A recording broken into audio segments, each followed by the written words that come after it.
Los sacrificios humanos y el caso mesoamericano. Lo que vamos a intentar aquí es desarrollar una reflexión sobre uno de los rituales que nos resultan más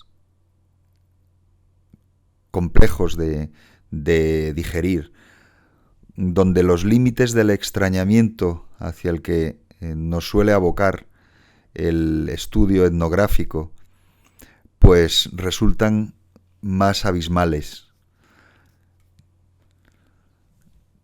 Intentaremos reflexionar sobre este reto y intentando no caer en aproximaciones que podríamos llamar etnocéntricas o religiocéntricas, pero evidentemente necesitando enfrentarnos a lo que pueden llegar a significar los sacrificios humanos, y en particular en el mundo mesoamericano, en que esos sacrificios humanos podemos decir que resultan exacerbados, se hacen con un número que es difícil encontrar, bueno, de hecho no se encuentra otro contexto cultural en el que los encontramos en tal cantidad y de tal manera.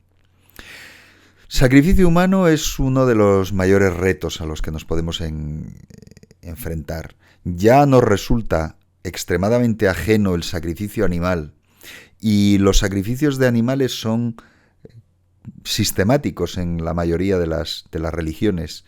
Es extraño encontrar una religión en la cual no se conecte con las divinidades por medio o con Dios por medio de un sacrificio de un animal, es decir, por medio de la sangre vertida y el animal muerto. En muchos casos los sacrificios son fundamentales en el contexto del rito. En muchas sociedades no se entiende un rito sin el sacrificio de un animal, pero el sacrificio de un ser humano es aún más complicado de pensar, quizá. Choca aún en mayor medida con todos nuestros preconceptos, con todas nuestras posiciones etnocéntricas y casi podemos decir también que religiocéntricas.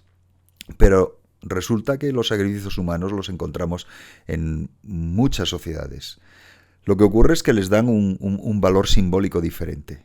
Dependiendo de cada sociedad, encontramos que el valor simbólico asociado con el sacrificio humano es distinto. Lo que vamos a intentar hacer es una especie de análisis sintético. ¿Tenemos medios para hacerlo? ¿Tenemos síntesis a partir de las cuales basarnos? Pues hay unas cuantas, pero yo les aconsejo particularmente la de Angelo Brelich, la última que tienen ustedes citada aquí en esta bibliografía.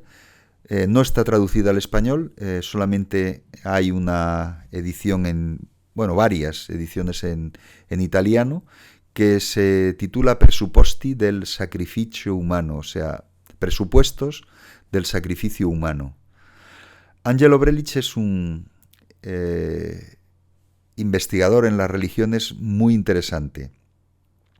Pertenece a una escuela que fue famosísima, que en los años 50 era quizá la escuela de referencia en el estudio de las religiones a escala mundial, que fue la llamada Escuela de Roma o la Escuela Italiana del estudio de las religiones. Ellos específicamente denominaban lo que hacían historia de las religiones, pero entendían historia de las religiones de un modo como una disciplina autónoma que incluía puntos de información, incluía documentación múltiple. La historia de las religiones esta escuela italiana tuvo un precursor, una primera figura que fue fundamental, que fue Raffaele Pettazzoni. Raffaele Pettazzoni formó una serie de discípulos. Uno de ellos fue Angelo Brelich, el que hace esta síntesis. Algunos se dedicaron al mundo antiguo. Brelich tuvo una dedicación principal al mundo antiguo. Otros, como por ejemplo Vittorio Lanternari, se dedicó a la antropología, porque Petazzoni utilizaba muchos paralelos etnográficos y muchos paralelos que podríamos denominar extraídos de la investigación antropológica. Y uno de sus discípulos, por tanto, Vittorio Lanternari, directamente fue uno de los personajes principales en la antropología italiana. Y se dedicaba particularmente a los temas de religión y desarrolló temas que han sido muy interesantes. Por ejemplo, las religiones de los grupos, o mejor dicho, los grupos que utilizan la religión como un medio de protesta social o protesta contra, por ejemplo, el control colonial, etc. Entonces, lo que estoy dando a entender es que la escuela italiana fue una escuela que tuvo una proyección que va más allá solo de los campos de lo que podríamos denominar historia, a pesar de que ellos se denominasen historiadores de las religiones, principalmente. Y se adentraron en múltiples campos disciplinares con la finalidad de entender los fenómenos que les interesaba estudiar, entender de una manera más profunda y adecuada los fenómenos que les interesaba estudiar. Uno de esos fenómenos es el del sacrificio humano. Y lo que hace Angelo Brelich es una especie de teoría general del rito. Lo que intenta es abrirse a las características que pudo tener este tan peculiar ritual en múltiples contextos culturales. Vamos a emplear algunas de las ideas que desarrolla Brelich en un libro que, por otra parte, nunca él llegó a convertir en una monografía sistemática, puesto que en realidad es un libro que se basa en los apuntes que tomaron sus alumnos de las clases, las clases que dio sobre este tema, que fue ya al final de su vida. Murió relativamente joven y esto no lo dejó sistemáticamente desarrollado, con lo cual es un libro curioso, puesto que es más bien como unos esquemas. Tiene algunas partes que son muy de esquema, que hubiera necesitado pues toda una ulterior elaboración compleja, pero que probablemente hubiese producido una obra definitiva en la línea de lo que hacía la escuela italiana. Por ejemplo, Petazzoni tiene una monografía, una investigación que produjo unas monografías muy profundas en los puntos de vista y en la documentación que emplea sobre la confesión de los pecados. Hace un análisis transcultural de la confesión de los pecados, Petazzoni. Entonces, algo parecido intentó Brelich con este asunto, que es probablemente uno de los más interesantes en el estudio de las religiones, porque nos enfrenta directamente, nos produce un choque personal, por supuesto cultural, porque se trata de un tema que es relativamente difícil de acercarse a él de un modo, entre comillas, que podríamos denominar neutral, puesto que choca directamente con nuestras posiciones, nuestros puntos de vista. Nos resulta de lo más ajeno, extraordinariamente ajeno, más ajeno quizá que otros temas que pudieran ser también muy duros, como por ejemplo el del suicidio religioso. En este caso es aún más ajeno, puesto que es escoger a una persona como elemento a sacrificar y, por tanto, justificar la muerte de una persona porque se hace en el contexto del culto a las divinidades o en el contexto de un ritual determinado.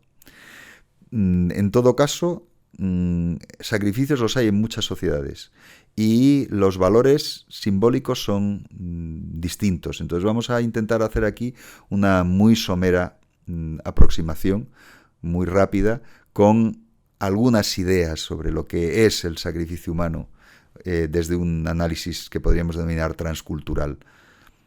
Primero es el sacrificio del máximo rango.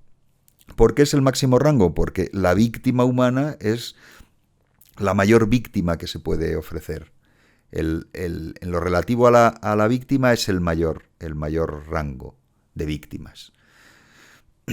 Tenemos, pues por ejemplo, un ritual que muchos plantean que fue un ritual puramente legendario, puramente mítico, pero tantos otros dicen que se produjo, que es en la India el denominado Purusameda. El Purusameda es el sacrificio del ser humano. El sacrificio del ser humano estaría por encima del sacrificio del caballo, la Svameda, sacrificio del caballo, que es un sacrificio potentísimo, que se utilizaba en los rituales de la India antigua, en los rituales de la India védica, para marcar un grado extremo, máximo, de acción sacrificial por medio de utilizar una víctima sacrificial del máximo rango como era el caballo. Pero claro, por encima del propio rango del caballo está el ser humano. Y se dice que se pudieron desarrollar esos tipos de sacrificio. ¿A quién se sacrificaba? Pues encima se sacrificaba a seres humanos de los más altos estratos, o brahmanes, es decir, la sociedad védica, digamos que tenía tres, se llaman varna, colores, tres, digamos que castas.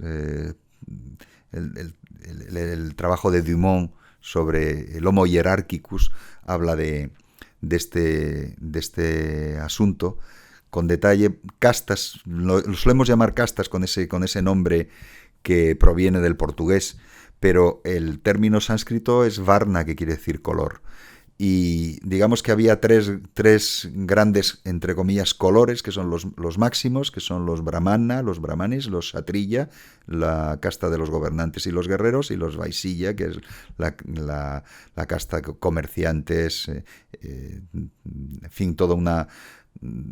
La tercera en esta gradación, por debajo hay, luego están los sirvientes, y aún por debajo, fuera de casta, están los llamados parias. Pero los dos grandes colores, digamos, la varna, son brahmanes y kshatriyas. Brahmanes, los sacerdotes; kshatriya, los reyes y los guerreros y los gobernantes.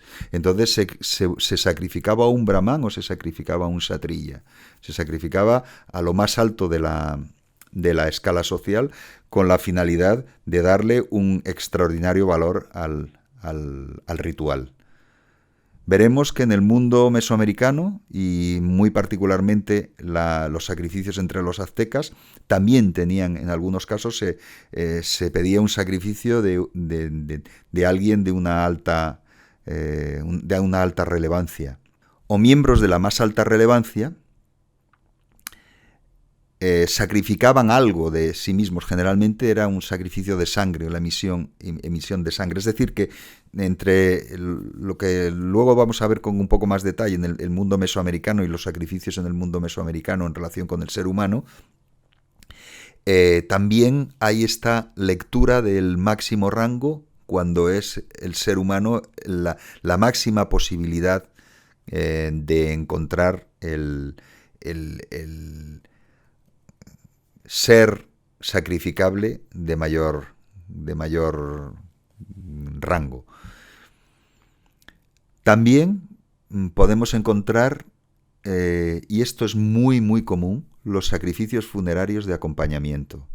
Es decir, el sacrificio humano relacionado con los rituales funerarios, para que la gente del máximo rango, los grandes líderes, los reyes, etcétera, tuviesen en el más allá un acompañamiento, y para que tuviesen ese acompañamiento se sacrifican, pues por ejemplo, en el caso de Mesopotamia conocemos algunos algún ejemplo además muy llamativo, en que junto con el monarca se sacrificaron mujeres, se sacrificaron, en fin, acompañantes. En el caso chino también lo encontramos.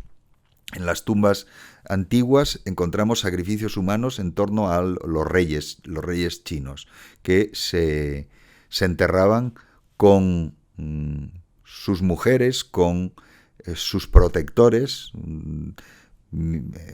soldados, etc.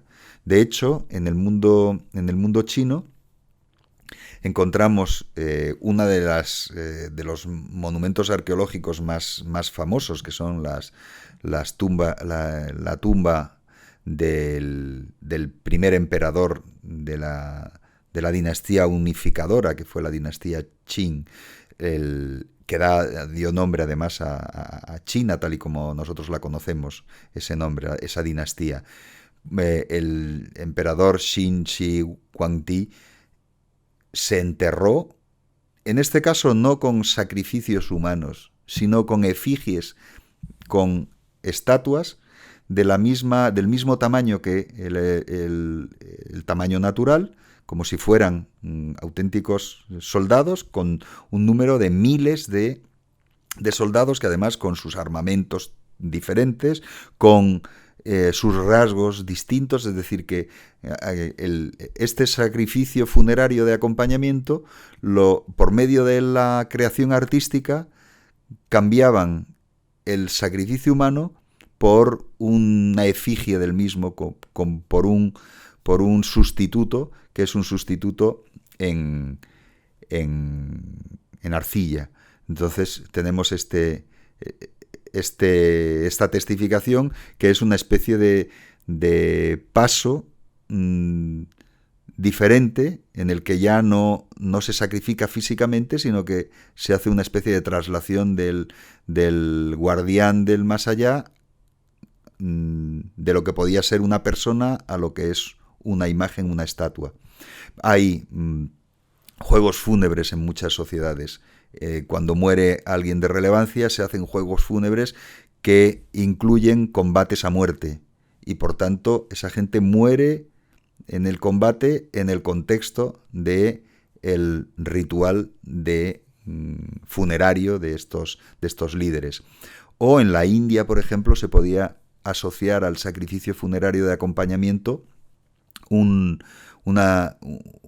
ritual que se denomina sati. El ritual sati es el ritual de la sacrificio de la viuda en la pira funeraria de su marido.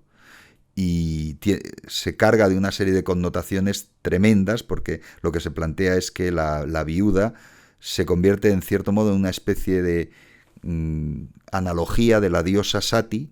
La diosa Sati se sacrificó por el mundo, y sus 51 partes fueron desmembradas y sembradas a lo largo del territorio de la India, y se hacen peregrinaciones a cada uno de los puntos en los cuales se dice imaginariamente que cayó un trozo del cuerpo de Sati, de esta diosa. Entonces, como si de una diosa fuera, la viuda se sacrifica en la pira de su marido, como si de ello pues dependiese el correcto desarrollo de la acción funeraria. Entonces, bueno, esto nos sirve para avanzar algunos de los valores que hay, valores de sometimiento que podríamos denominar de género, de subalternización de género en algunos de estos rituales, para tenerlo en cuenta. Bien, es el sacrificio del máximo poder en algunos casos, o sea, no del máximo rango, o sea, no tiene que ver con el rango a quien se sacrifica, tanto como del el poder que se asocia a ese sacrificio. ¿Por qué? Pues porque el ser humano tiene memoria, tiene palabra, y por tanto es un sacrificio del máximo poder, porque tiene la posibilidad de transmitir conocimiento, por ejemplo, la necromancia que conocemos testifican las fuentes antiguas entre los tracios, que utilizaban para adivinar por medio de los muertos. Los muertos tenían la capacidad de transmitir lo que ocurría en el más allá. Y por tanto lo que se hacía es que se mataba a alguien, se hacía un sacrificio con la finalidad de utilizarlo para saber algo en relación con el futuro. También entre los celtas tenemos ese tipo de adivinación asociada al sacrificio humano. Entonces el máximo poder por la máxima capacidad que tenía de transmitir información. O también encontramos asociado el sacrificio humano con la purificación máxima, el sacrificio de purificación. Un buen ejemplo lo tenemos en el ritual fármacos griego, que se desarrollaba en muchas ciudades griegas. Muchas ciudades griegas lo que se planteaba, la idea es la siguiente, es que la vida, el día a día de la vida, produce errores que los dioses pueden ver como errores graves y los dioses pueden ver como una ruptura del equilibrio, una molestia particular, unas actuaciones que necesitan ser vengadas y ser castigadas. Pero lo que ocurre es cuando por ejemplo, un asesinato, pues el asesino, las diosas de la venganza, lo persiguen. Cuando saben quién es, las diosas de la venganza lo persiguen. Pero cuando son actos que podríamos denominar como anónimos, no castigados, actos que se han ido acumulando, pues todo eso, en este pensamiento que estamos analizando, en este pensamiento se planteaba que terminaban generando una sustancia que, llegada a un punto, exigía el castigo por parte de los dioses. Esta sustancia, este miasma, está como una especie de materialización de todos esos actos incorrectos, una materialización que, llegado a un punto, producía la necesidad por parte de los dioses de resolverlo, purificando eso que era esas impurezas, que es lo que se podría denominar impurezas rituales que se han ido cometiendo poco a poco a lo largo del tiempo en las sociedades. Entonces, lo que hacían en el caso griego, lo que hacían era buscar lo que quiere decir justamente fármacos, un remedio. De ahí viene la palabra farmacia, remedio, donde buscas remedios, donde buscas medicinas, pues sería una especie de medicina social, el fármacos. Y lo que se solía utilizar era hacer recaer sobre una o varias personas, ritualmente, por medio de un ritual, se hacía recaer todo ese miasma, toda esa impureza, se hacía recaer sobre esa persona, y lo que se hacía era se la expulsaba o directamente se la sacrificaba, que es la parte que a nosotros nos interesa. El ritual fármacos seguido de sacrificio de ese ser humano. Era una especie como de... Los judíos tenían algo así, pero no cargaban toda esa impureza en un humano, sino en un animal, que es el llamado chivo expiatorio. Pues es una especie de chivo expiatorio en lo que se hacía por medio de este asunto. Hacer recaer los males en una persona, expulsar a la persona o quitarla de en medio.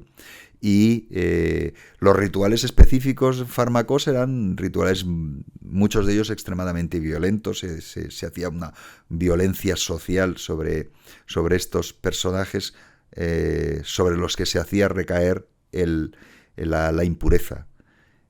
Imaginariamente se pensaba que la impureza se podía conseguir concentrar en ellos, y por tanto la violencia era una especie de purificación. Por eso los analizamos como sacrificios de purificación, como rituales de purificación. Entonces purificabas la sociedad, expulsabas a esos personajes que se habían convertido en indeseables.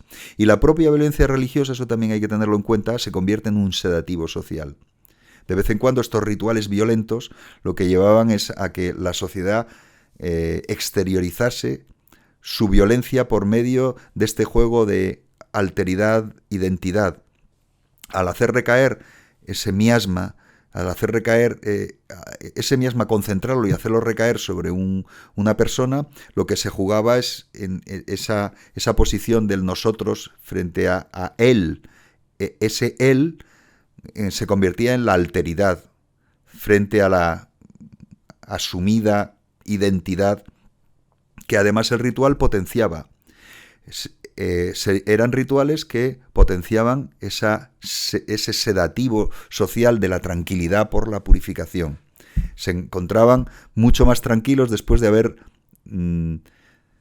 dedicado ese esfuerzo ritual, que a su vez era también un esfuerzo físico, puesto que en muchos casos se violentaba a los que se hacía recaer sobre ellos todas estas impurezas, se violentaba, se les azotaba o directamente se les obligaba a tirarse a despeñarse, y hay muchos casos de eso, de despeñamiento del fármacos, o una violencia con consecuencias de muerte, sedativo social. Luego la sociedad, por medio de esa gestión de la violencia, se encontraba mucho más sedada. Nuestra sociedad no suele utilizar esto, pero tiene el lenguaje cinematográfico para vivir esa violencia y jugar. Muchas veces el lenguaje cinematográfico juega con este asunto de nosotros, ellos, los que se comportan mal y son castigados y mueren, y los que desde fuera asistimos a la violencia, y esa violencia se convierte en una especie de purificación también, en cierto modo. Es decir, que es el lenguaje cinematográfico utiliza algunos mecanismos de estos que son mecanismos extremadamente arcaicos por una parte, y por otra parte son mecanismos muy asociados con acciones religiosas y de sedación social por medio del ritual cumplido, que lo que hace es aumentar la seguridad del grupo, de que los dioses no van a castigar, puesto que ya los humanos han castigado. Ese sería un poco el procedimiento. Esta idea deriva en cierto modo en los castigos sociales, por ejemplo, a los enemigos o a los bandidos, a los delincuentes. El castigo al delincuente es una especie de purificación, de la sociedad por medio de una acción que en este caso es una especie de rito, como en cierto modo esa ritualización es la que encontramos en el sistema judicial. Pero en algunos casos, por ejemplo en Arabia Saudí, cuando cortan las manos de los ladrones y se hace públicamente, y actúa como la sangre emitida actúa como un sedante social, y mucha gente se queda para verlo, para ver que se ha cumplido a justicia, para ver que se ha purificado del mal, de la impureza que esa gente, por sus actuaciones, por robar, por asesinar, por lo que fuera, habían roto la armonía social.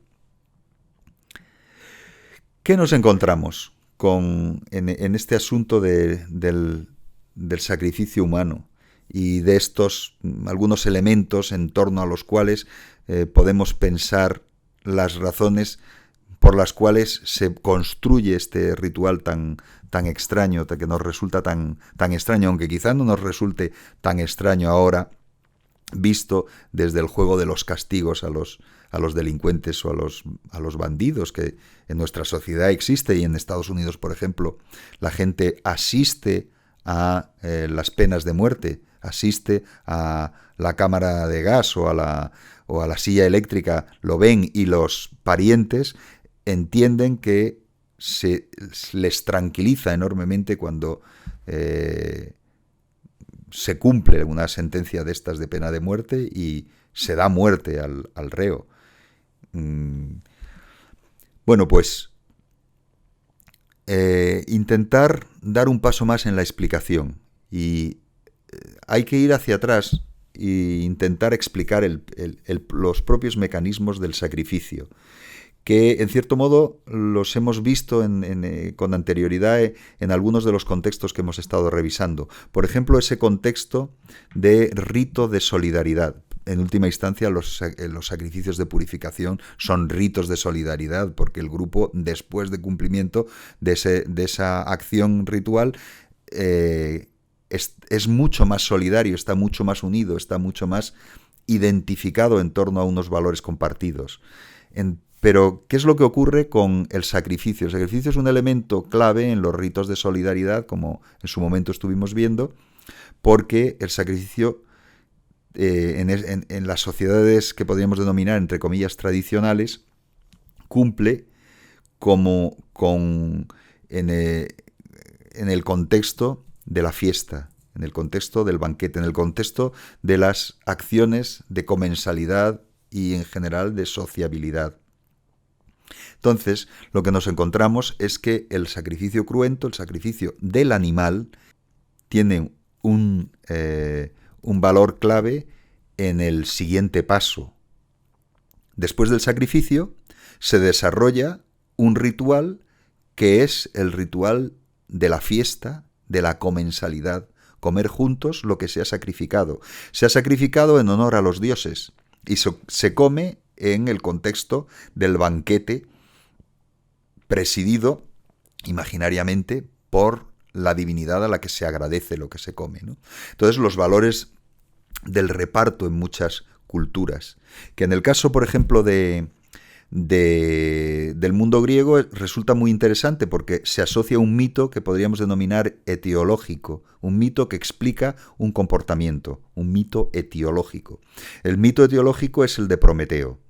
Prometeo, ¿qué es lo que hace en ese desarrollo mítico que hace que convierte a Prometeo en un personaje clave en el desarrollo de la humanidad? Prometeo lo primero que hace es robar el fuego a los dioses y dárselo a los seres humanos. Y a partir de ese momento los seres humanos tienen un medio de conseguir que los dioses se plieguen a su voluntad, porque a los dioses les encantan los sacrificios y les encanta el sacrificio de animales, que llegue a ellos el humo de los sacrificios. Si llega a ellos el humo de los sacrificios, los dioses, la voluntad de los dioses se abre mucho más a lo que quieren los humanos. Entonces, además de el fuego, Prometeo hace lo siguiente: lleva a cabo el primer sacrificio. Antes, los humanos no sacrificaban animales.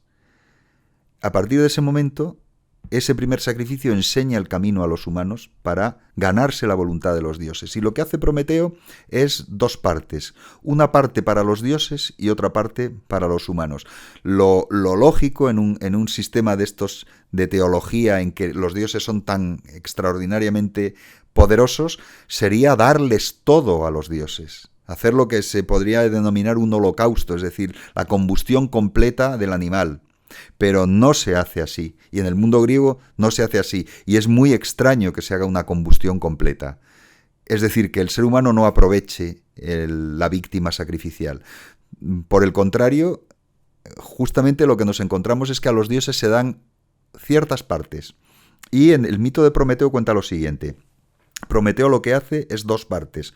Una parte que está sangrante, sanguinolienta, llena de roja fea, y otra parte que incluye la piel del animal y que tiene una forma muy bonita, muy atractiva. Pero debajo de la piel del animal, Prometeo lo que ha metido son los tendones, ha metido los huesos, ha metido poco de grasa para dar forma, y la piel. Y en el otro lado está toda la carne, pero está con una muy fea presentación. Y entonces le dice a Zeus que escoja qué parte quiere, que escoja cuál es la parte que se van a quedar los dioses. Y Zeus, evidentemente, se deja llevar por los ojos, se deja llevar por la parte que parece más bonita y escoge la parte que no es la de la carne. Y entonces, a partir de ahí, por eso es un mito teológico, a partir de ahí, en el sacrificio a los dioses se da una parte, tendones, huesos, todo esto, y los humanos se comen la carne. Por tanto, el sacrificio se convierte en un elemento clave en el reparto, en un elemento clave en la comida ritual después de la acción sacrificial. Y por tanto, es un elemento en la dieta muy importante. En muchas de las sociedades, digamos que tradicionales, de base agrícola, parte de los rituales se hacen justo cuando los rituales que tienen en los que tienen un peso importante, los banquetes comunes, la acción de comensalidad, se hacen en la parte del año en que menos se tiene, menos comida se tiene en las casas, porque se ha agotado la cosecha y todavía no se ha recogido la nueva. Y entonces ahí la carne se convierte en un elemento dentro de la dieta que fortifica el cuerpo, que aúna a todos en torno a esa comida y que finalmente pues lo que hace es cohesionar enormemente a quienes han comido juntos, porque estaban a lo mejor con hambre, estaban a lo mejor su cuerpo tenía necesidad de ciertos elementos de nutrición que les aporta la carne. Comían la carne, en muchas sociedades se come la carne solo en el contexto del ritual. Solo se come carne sacrificada ritualmente. Solo se come carne porque se ha hecho, la muerte del animal se ha realizado en el contexto de un ritual que no rompe ninguna regla de violencia. No se ve como una violencia, puesto que es para los dioses, aunque ya hemos visto este juego etiológico que explica que curiosamente no se le dé a los dioses la mejor parte, la parte comestible, sino que la parte comestible sea la que tienen los humanos. Y entonces nos encontramos, por ejemplo, la iconografía griega nos ofrece una enorme cantidad de imágenes de rituales sacrificiales seguidos por comidas colectivas. Y en esos rituales sacrificiales nos encontramos unos sacerdotes que son elementos clave en todo esto, que son sacerdotes que podríamos llamar directamente carniceros, sacrificadores y carniceros, y algunos de ellos con una habilidad extraordinaria, extraordinaria para extraer la parte que corresponde a unos y la parte que corresponde a otros, que es descarnar los huesos. Y el ritual y los templos eran también lugares en los cuales se descarnaba a los animales, se diferenciaban las partes comestibles de las no comestibles, y eran lugares en los cuales se hacían grandes comidas y se preparaban grandes comidas. Entonces nos encontramos a los sacerdotes y sus ayudantes haciendo brochetas, haciendo con ollas enormes, haciendo guisos, etcétera, compartiendo esos alimentos, que en algunos casos sabemos, cuando era una fiesta que incluía a toda la ciudad, sabemos, hasta la palabra la tenemos, hecatombe. Hecatombe quiere decir el sacrificio de 100 bueyes. Sabemos que se hacían sacrificios de 100 bueyes.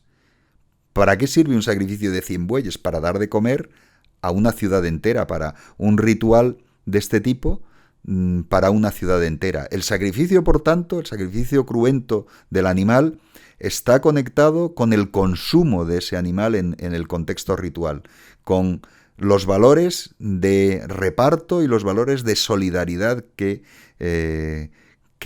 construye el ritual. Pero claro, en el sacrificio humano ese reparto existe. Hemos visto en la mayoría de los que hemos estado analizando antes, no. Es decir, no se sigue una acción caníbal sobre el humano sacrificado. No existe reparto, salvo casos excepcionales. Y justamente, curiosamente, el sacrificio humano azteca incluía el canibalismo. Era un elemento que se incluía ocasionalmente en la acción de sacrificio. Nos introducimos, por tanto, ya en un siguiente paso, es decir, que no solo el sacrificio humano, sino también el canibalismo, el sacrificio humano entre los aztecas. La hipótesis, vamos a plantear rápidamente una hipótesis que tuvo pues un cierto peso y un cierto desarrollo durante un tiempo, que es la que planteó Michael Harner.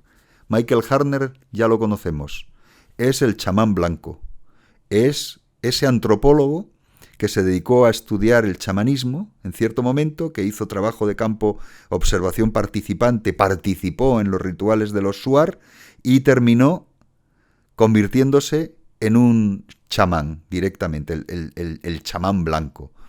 Y esa transformación extraordinaria, que ahora van a ver lo extraordinaria que es, porque ¿qué sabemos de Harner?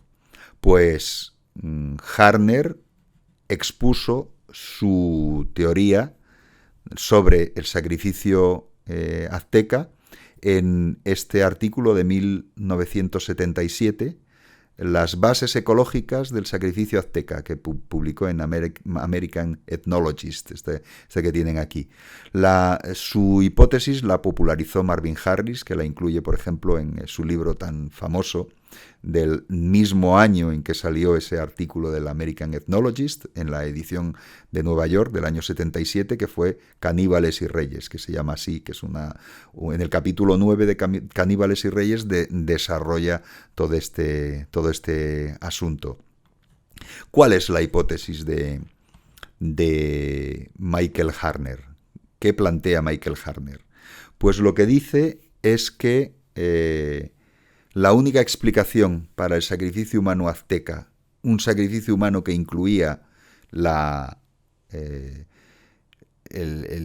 canibalismo, es decir, el comerse los humanos sacrificados, la única explicación para él es una explicación ecológico-religiosa dentro de las interpretaciones estas de materialismo ecológico o en la forma en que lo denominó Marvin Harris, materialismo cultural. Lo que plantea es lo siguiente: los grandes animales desaparecieron de la zona mesoamericana, así como en el viejo mundo cualquier ritual podía echar mano de animales domésticos para bueyes, o los romanos tenían el sacrificio típico de animal, era lo que se llamaba la suohuetaurilia, que es el sacrificio del sus, del cerdo, oue, oveja, y tauro, el toro. Sacrificio de cerdo, oveja y toro, la suohuetaurilia. Es decir, que tenían muchos grandes animales para sacrificar. Y por tanto no necesitaban otra cosa. Y de el sacrificio, según él, servía pues particularmente para aportar a la dieta una ingesta de nutrientes, energía en última instancia, puesto que estamos hablando de ecología cultural, y en ecología cultural el elemento clave es la energía. Aportaba unos elementos energéticos que eran extremadamente apreciados. Eso ocurría en el viejo mundo, pero en el nuevo mundo lo que dice Harner es que no había algo así.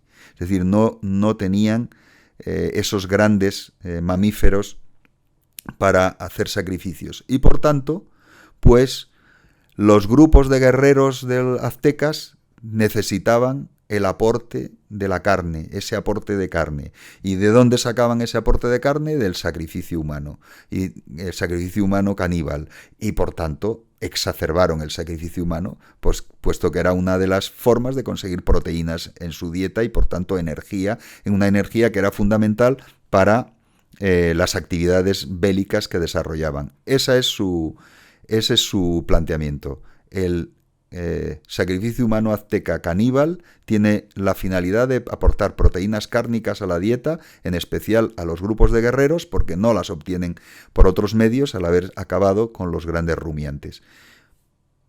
Bueno, los huicholes y su mundo de venados nos explica que sí que había. Lo que pasa es que no son los venados, son animales salvajes, no, pero había grandes mamíferos.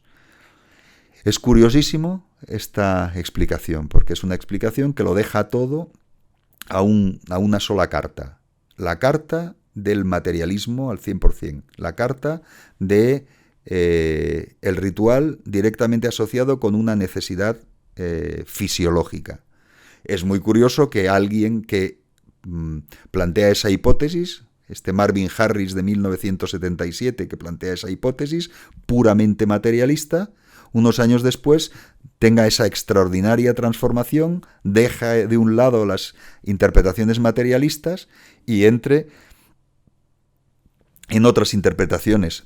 En este caso, Harner, ¿qué es lo que ve? Siguiendo, evidentemente, el mundo especial de quienes le introdujeron, o por medio del estudio de los cuales, por medio de la observación participante con ellos, terminó en estas posiciones espiritualistas. Los Shuar son buscadores de espíritus, y los espíritus de los enemigos, el que los mata, los asocia y se convierten en elementos de su fuerza espiritual.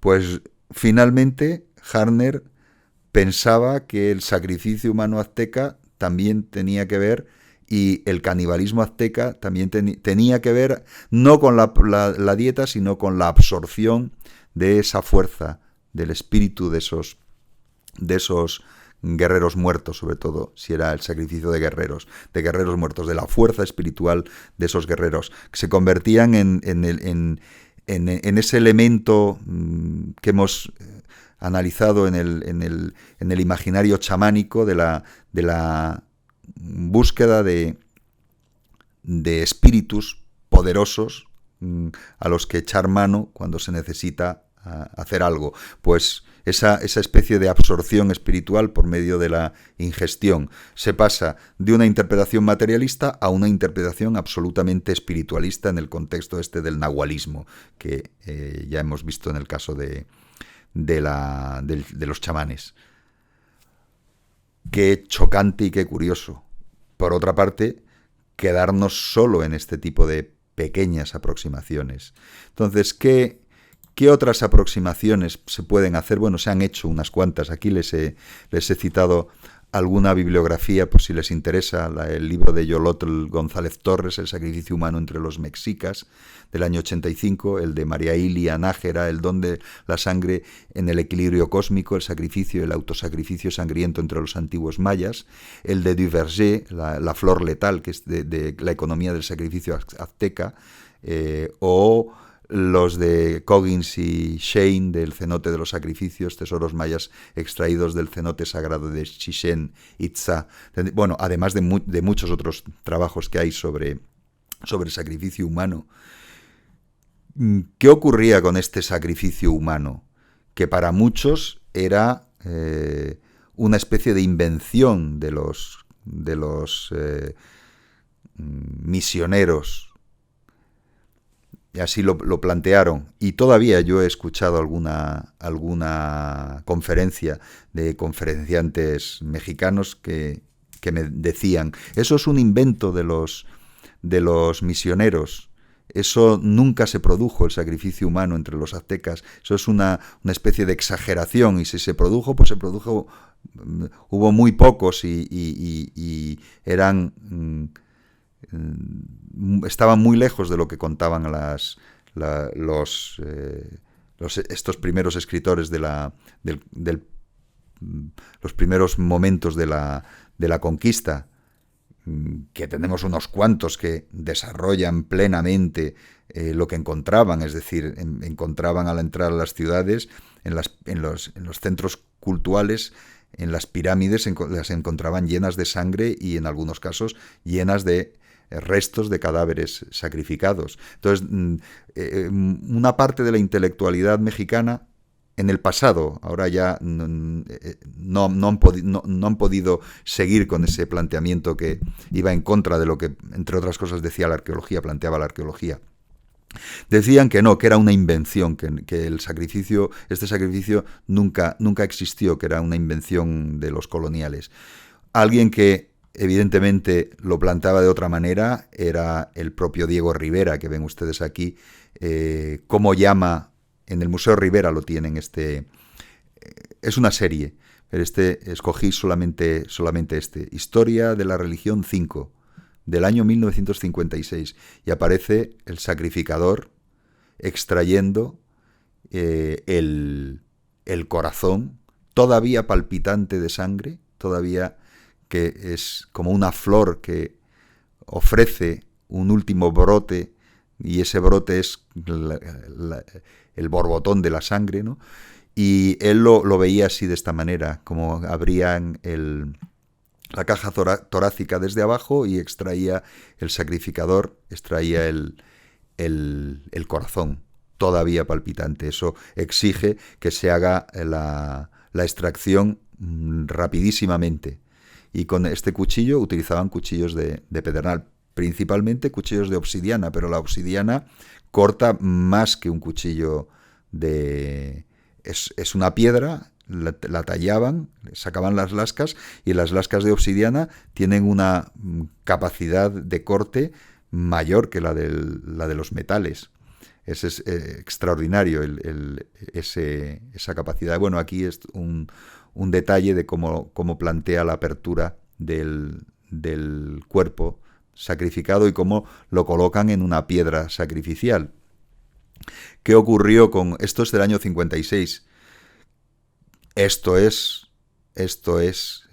arqueología pura. Esto es una piedra sacrificial, una piedra con ojos. Y estos son elementos de ¿dónde? Del Templo Mayor de la Ciudad de México, cuando se desarrollaron las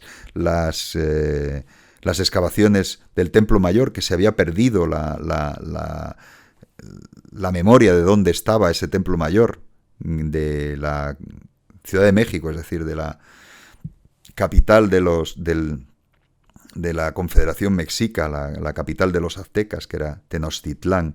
El Templo Mayor de Tenochtitlán no se sabía dónde estaba. Resulta que haciendo una serie de excavaciones lo encontraron justo al lado de la actual catedral. Lógico, pues que era la zona religiosa de la capital de los aztecas. ¿Y qué aparecieron? Pues aparecieron, bueno, pues todas estas piedras sacrificiales con esa iconografía. Aquí esto es una piedra sobre la que se sacrificaron estos cuchillos rostro. Estos son también del Templo Mayor o del Museo Nacional de Antropología, con textos de sacrificio humano aparecidos en el Templo Mayor o reordenados para su presentación en el Museo Nacional de Antropología de México. Estos cráneos que aparecen, cráneos con cuchillos sacrificiales, aparecen más, es decir, se ha testificado por la arqueología asuntos que conocíamos en otros contextos, como que había sacerdotes que extraían la piel de sus víctimas, los despellejaban y se la colocaban por encima, y han aparecido muchos elementos de estos tremendos sacrificios que se hacían, sacrificios humanos que se hacían en la cultura mexica, y que eran en un número extraordinario, miles y miles y miles todos los años, miles de sacrificios. ¿Qué explicación podemos encontrar? Pues quizá una histórico-sociológica nos permita entender mejor que solo eso de la dieta o solo eso de la búsqueda de los espíritus, ¿no? ¿Qué ocurrió? Pues la centralización del imperio azteca-mexica llevó a la concentración de una gran cantidad de poder y de territorios en muy poco tiempo, y para imponer su nuevo orden sobre los enemigos y los sometidos generaron un sistema militar extremadamente agresivo, y el sacrificio exacerbado era otro de los mecanismos de presión que además se justificaba y se figuraba como una ordenación del mundo. Es decir, que la agresión se justifica por medio de la ordenación, se ordena el mundo. El mundo está centrado para ellos en su capital, Tenochtitlán, que es vista como el centro del mundo, es vista como el punto central sobre el que se ordenan los 4 puntos cardinales del mundo, que a su vez es los puntos cardinales del cosmos, los 5 puntos, y la idea de los 5 soles también. Matar es ordenar el mundo. Matar es también rememorar, por ejemplo, el sacrificio del dios viento, del dios Hécatl, para que el quinto sol tomase movimiento. Habían perecido los 4 soles anteriores, y el nacimiento del quinto sol, que es el sol de Tenochtitlán, de ellos, ese quinto sol necesitó que el dios viento se sacrificase, y para que se produjese esa puesta al día del sol. Es también el sacrificio de los que no quisieron seguir al líder azteca, al dios de la guerra azteca, Huitzilopochtli, en la emigración que los llevó desde la periferia al centro, hasta controlar ese centro del mundo que fue su capital, Tenochtitlán. Es a su vez también prevenir la caída del quinto sol, infundiéndole las fuerzas que necesita. Dentro de la idea que tenían los aztecas, que el mundo había tenido previamente otros 4 soles, y que para que el quinto sol saliese todos los días y su ritmo se mantuviese, se necesitaban los sacrificios. Entonces, ¿qué nos encontramos? Sacrificios de seres humanos. ¿Y qué es lo que nos encontramos? Pues unas justificaciones teológicas e ideológicas. ¿Para qué? Pues para sustentar un mecanismo implacable de control. También por eso podemos entender que Hernán Cortés, no iba solo con sus 300 o 400 y unos pocos caballos y unos pocos perros y armas de fuego. Se asociaron a él tantísimos grupos que veían en la Confederación Mexica, veían unos auténticos depredadores que estaban quedándose con sus recursos y estaban matando a sus jóvenes y estaban comiéndose a sus jóvenes también, y comiéndose a sus miembros, y por tanto pues apostaron por otro que finalmente pues ya han visto que fue un poder, la sustitución de un poder tremendo por otro poder tan tremendo, que aborrecía este otro poder, aborrecía teóricamente el sacrificio humano. Y así pues nos podemos enfrentar con un asunto que en última instancia tampoco está plenamente explicado, pero dar algunas ideas quizá un poco más aceptables que el mero problema de dieta o el mero problema de consecución de espíritus para ser más fuertes en la agresión.